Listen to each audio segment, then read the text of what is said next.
Wow, Sige. look at this. Wow, make up. Hindi ka talaga makapaniwala, no? May hindi pa, oh.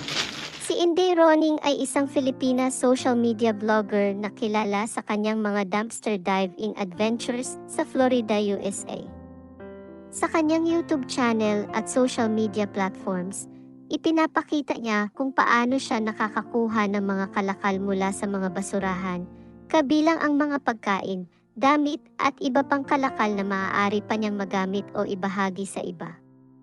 Mayroon siyang 8.3 million followers sa Facebook at 910,000 subscribers naman sa kanyang YouTube channel as of making this video. Subalit bago siya naging isang social media star, si Inday Roning ay nagmula sa simple at makulay na pamumuhay sa Pilipinas na ating pag-uusapan.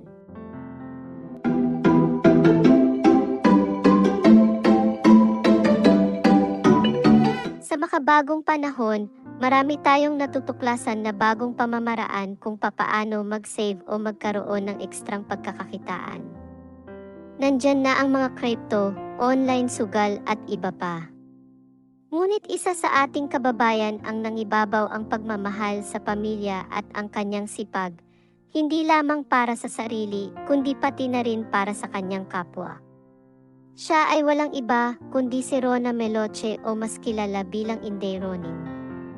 Si Inday Roning ay ipinanganak sa Cagayan de Oro, ngunit nang maghiwalay ang kanyang mga magulang, dinala siya ng kanyang ina sa Negros Oriental nang siya ay 1 taong gulang pa lamang.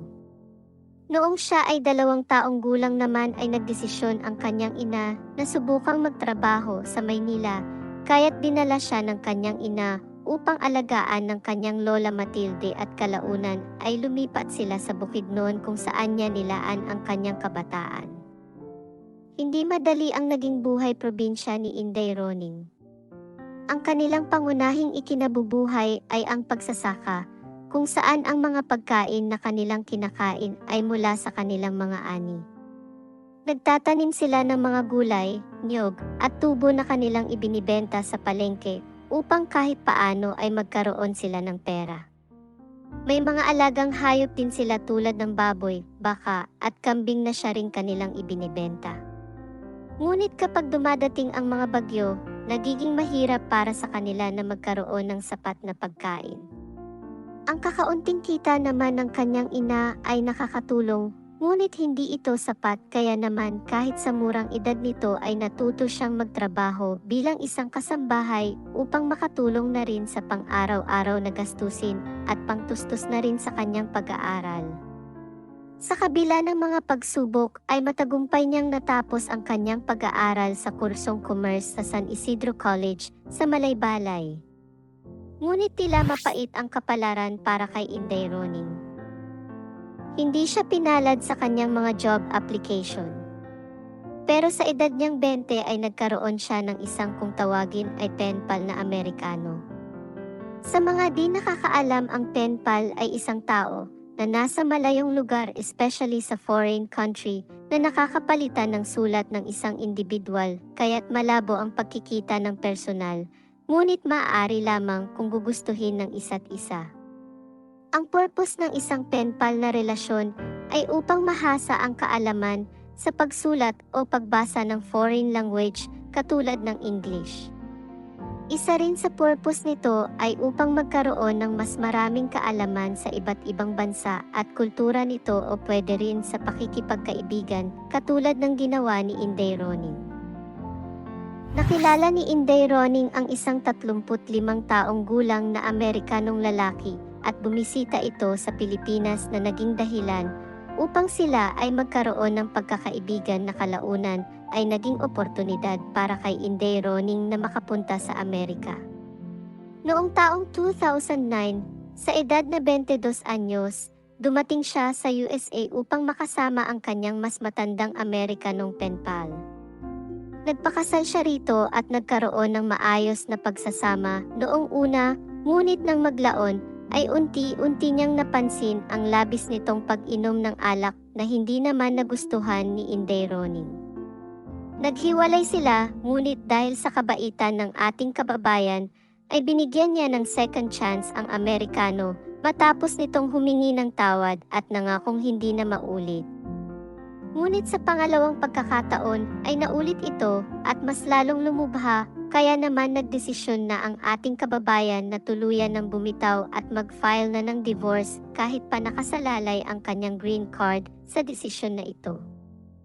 Ang turning point na ito ng kanyang buhay ay nagsilbing aral para ituloy niya ang kanyang buhay sa Amerika at mag-focus sa iba't ibang trabaho katulad ng pagiging saleswoman, stockroom assistant, waitress, at house cleaner hanggang sa nakilala ni Inday Roning ang kanyang kasalukuyang asawa na si Chris sa pamamagitan ng isang online dating site.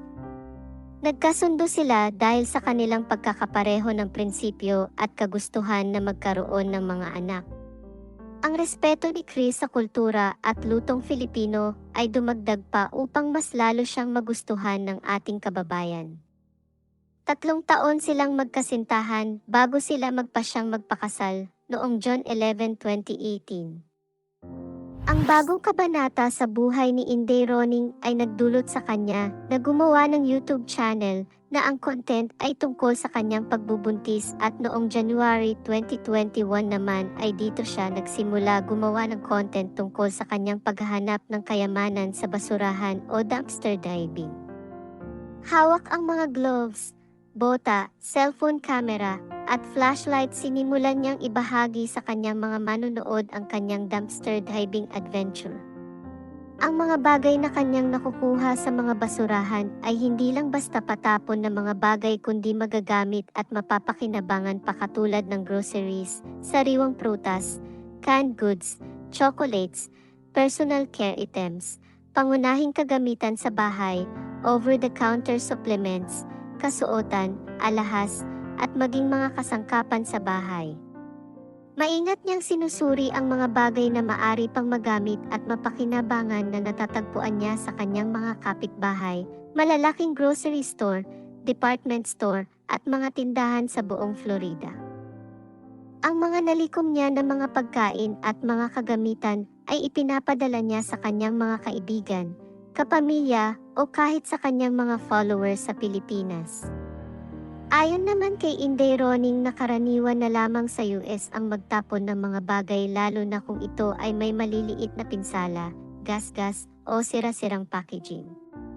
Ang gawain niyang ito ay nakakatulong sa kanilang pamilya upang makatipid ng tinatayang 75 hanggang 100,000 pesos kada buwan, kaya naman malaking tulong ito para sa kanyang sariling pamilya at sa kanyang pamilya na naiwan sa Pilipinas.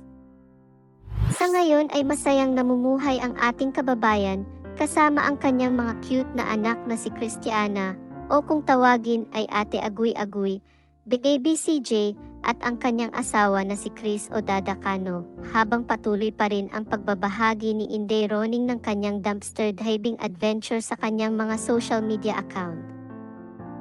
Dahil sa pagiging mapanuri, sipag at pagkakaroon ng malasakit ni Inday Roning, siya ay nagsisilbing inspirasyon para sa ating mga kababayan na magpursige sa kabila ng mga pagsubok na hinaharap. Ipinapakita ng kwento niya kung paano ang kabutihan at pagiging mapagbigay ay maaaring magkaroon ng malalim na epekto sa iba. Hanggang dito na lamang ang video na ito. Kung nag-enjoy ka at nagustuhan mo ang video na ito baka naman pwede mong pindutin ang subscribe button at ang notification bell upang hindi mo ma-miss out ang mga bagong video natin.